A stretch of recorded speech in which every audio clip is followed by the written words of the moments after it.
ఏడాది క్రితం అధికారం లేకొచ్చిన చంద్రబాబు నాయుడు గారి ఆధ్వర్యంలో అధికారం లేకొచ్చిన కూటమి ప్రభుత్వం రావడానికి ముందు బరి తెగించి ఏదైతే డిక్లేర్ చేశారో మేము వస్తే రెడ్ బుక్ రాజ్యాంగం ఉంటుంది, రెడ్ బుక్ పాలన ఉంటుంది, ఏదో మాటలు చెప్తున్నారు అనుకున్నాం. కానీ దాని పర్యవసానాలు వచ్చినప్పటి నుంచి వాళ్ళు మొత్తం అన్ని వ్యవస్థలను భ్రష్టు పట్టించి, ముఖ్యంగా పోలీసు వ్యవస్థను, రెడ్ బుక్ రాజ్యాంగం అంటే ఎట్లుంటుంది, ఒక ప్రజాస్వామ్య దేశంలో ఒక రాష్ట్రంలో ఎట్లా ఇంప్లిమెంట్ చేయగలరు అనేది వరుస పెట్టి తప్పుడు కేసులు పెట్టడం ద్వారా ఆచరణలో చూపిస్తూ వచ్చారు. దానికి తాజాగా వైఎస్ఆర్ కాంగ్రెస్ పార్టీ సీనియర్ నాయకుడు మాజీ మంత్రి గోవర్ధన్ రెడ్డి గారు కూడా ఈ మధ్య గురయ్యారు.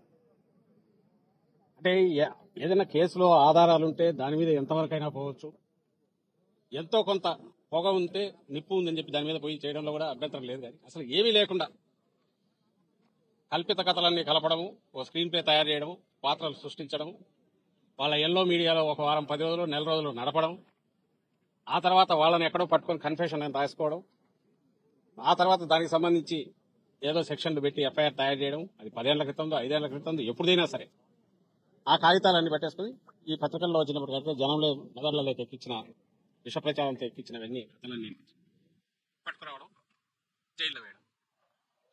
అది సోషల్ మీడియాతో మొదలై నాయకులు అందరినీ తిరుక్కొని పరాకాష్ఠకి ఏదైతే భయపడుతున్నామో అది జరుగుతుంది. సామాన్య ప్రజలు కూడా దానికి పూర్తిగా ఇదే. ఒక్కసారి నీకు వ్యవస్థ దెబ్బతిన్నాక, విశృంఖలత్వం వచ్చాక, ఎవరికి జవాబుదారీతనం లేనప్పుడు ఏం జరుగుతుంది అనేది ఏడాది తర్వాత చూస్తున్నాం.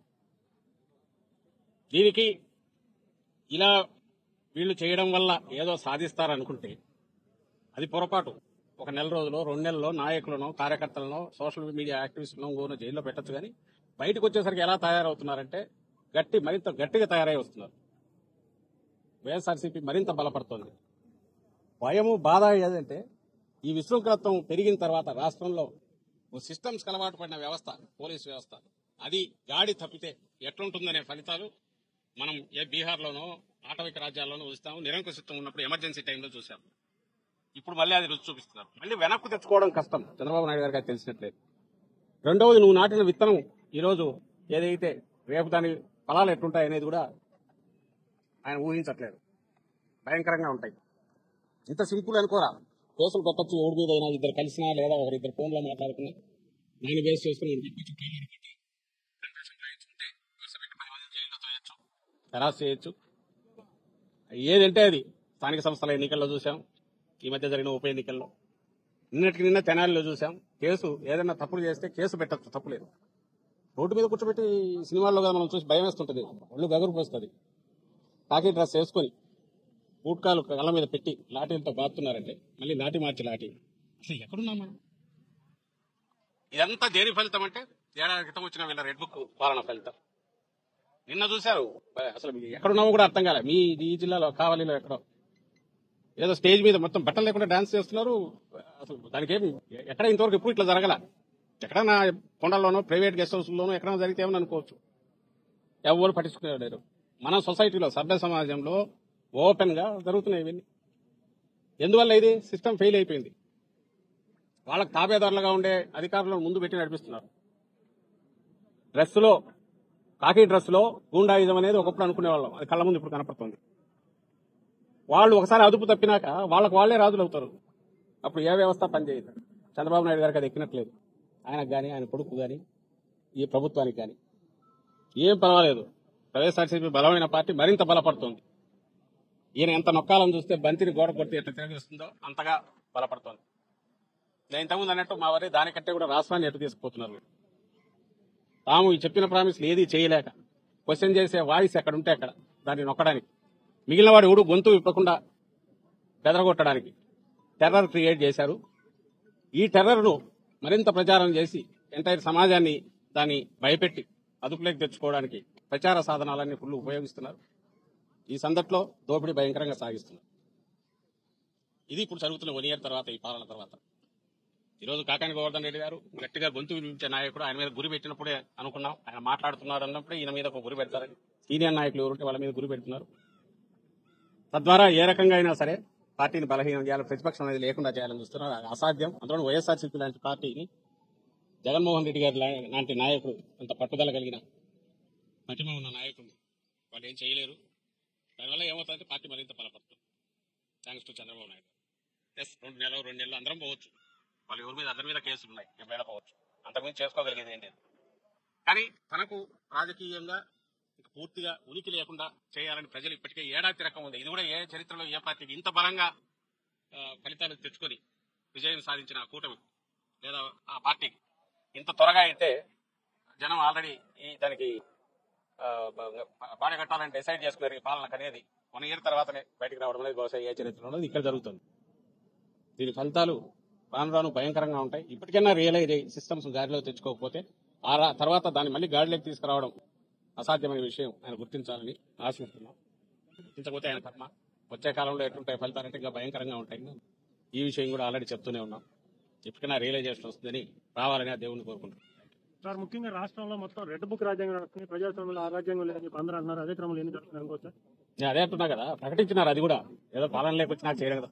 మళ్ళీ చెప్తున్నా, వైఎస్ఆర్సీపీ హయాంలో మీరు ఏ కేసులు అన్నా చూడండి, మా హయాంలో జగన్మోహన్ రెడ్డి గారి హయాంలో ఖచ్చితంగా ఇంక్లూడింగ్ చంద్రబాబు నాయుడు గారిని అరెస్ట్ చేసిన.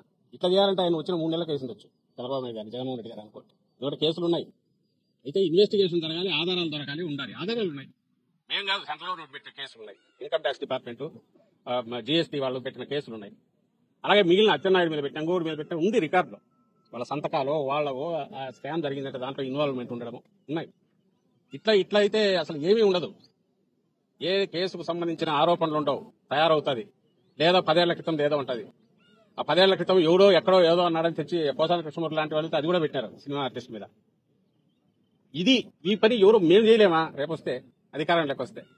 ఇప్పుడు అదేదో ఒక నటి ఆమె కేసు పోలీస్ ఇన్వెస్టిగేషన్ అయిపోయి ఆ కేసు ఉండగానే ఆమె కంప్లైంట్ తీసుకొని ఇంకో కేసు బుక్ చేసి ఆల్రెడీ ఒక ఐపీఎస్ అతను రిటైర్డ్ అతను ఇదే అయిపోయాడు. ఇప్పుడు డీజీ స్థాయి అధికారి జైల్లో ఉన్నారు. నిన్న బెయిల్ వచ్చింది. గత ప్రభుత్వం ఫిర్యాదులు వచ్చిన కేసులే కదా సార్, ఎన్ని కూడా ఇప్పుడు గత ప్రభుత్వంలో ఫిర్యాదు వస్తే చేయొద్దనట్లా, విచారణ దర్యాప్తు జరపాలా, తర్వాత ఇంట్రాగేట్ చేయొచ్చు, అన్ని చేయొచ్చు. ఆధారాలు లేకుండా కన్ఫెషన్ అనే పేరుతో ఎవరో వచ్చి ఇదిగో నేను ఇట్లా అన్నాడు అనగానే ఎత్తి జైల్లో పడేయడం ఎట్లా కరెక్ట్ అవుతుందా? అలాగే ఇంకొకటి కన్ఫెషన్ సంతకాలు కూడా ఉండవు, ఎవరికి వాళ్ళే రాసుకుంటారు. అది ఎవరైనా చంద్రబాబు నాయుడు గారి డైరెక్షన్ మీద ఈ పని చేశానంటే ఎప్పుడైనా వస్తే చంద్రబాబు నాయుడు గారిని చేయొచ్చా? ఈ క్వశ్చన్ అందరికీ అప్లై అవుతుంది.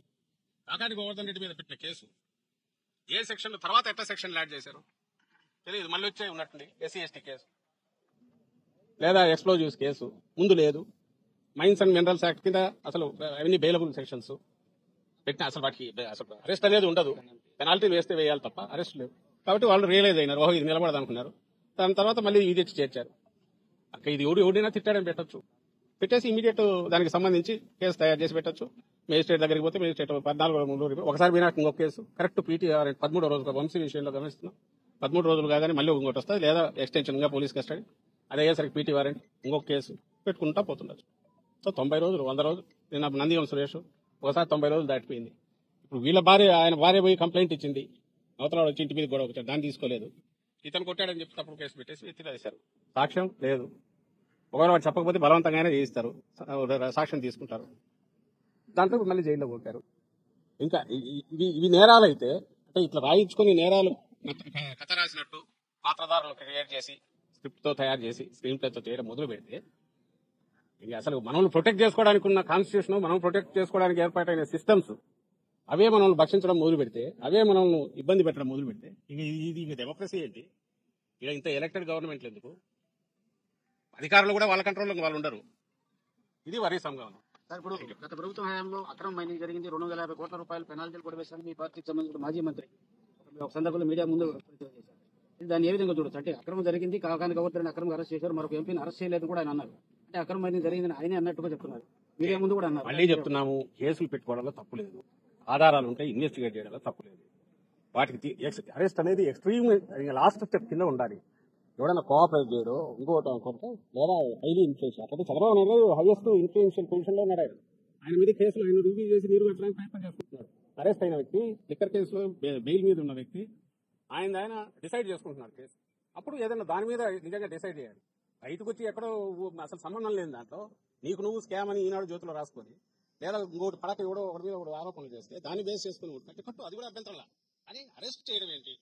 అరెస్ట్ కాకుండా నువ్వు ఎంక్వైరీ చేయలేదా? చేయలేని పరిస్థితి ఉందా? వెళ్ళి అందరికి మీకు మాకు అందరికీ తెలుసు. ఎంక్వైరీ చేయొచ్చు, 41 నోటీస్ ఇచ్చుకోవచ్చు, కూర్చోబెట్టి మాట్లాడుకోవచ్చు. అండ్ సాక్షులు ఎవరంటే వాళ్ళకు తిప్పి అన్ని చేయొచ్చు కదా.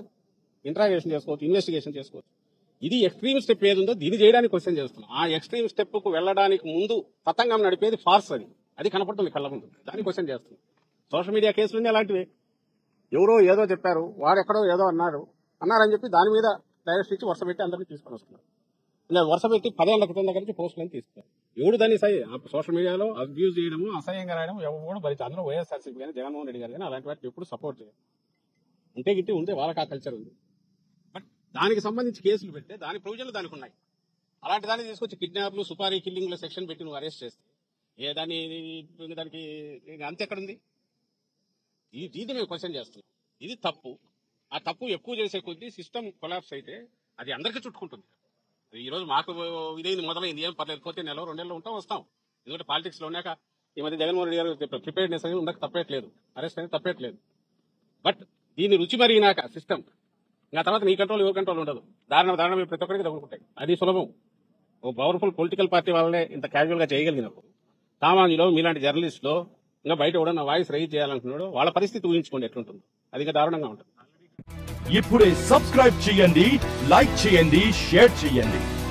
WEITV ప్రైమ్, నీ ఉత్తమాభిరుచుల సమ్మేళనం.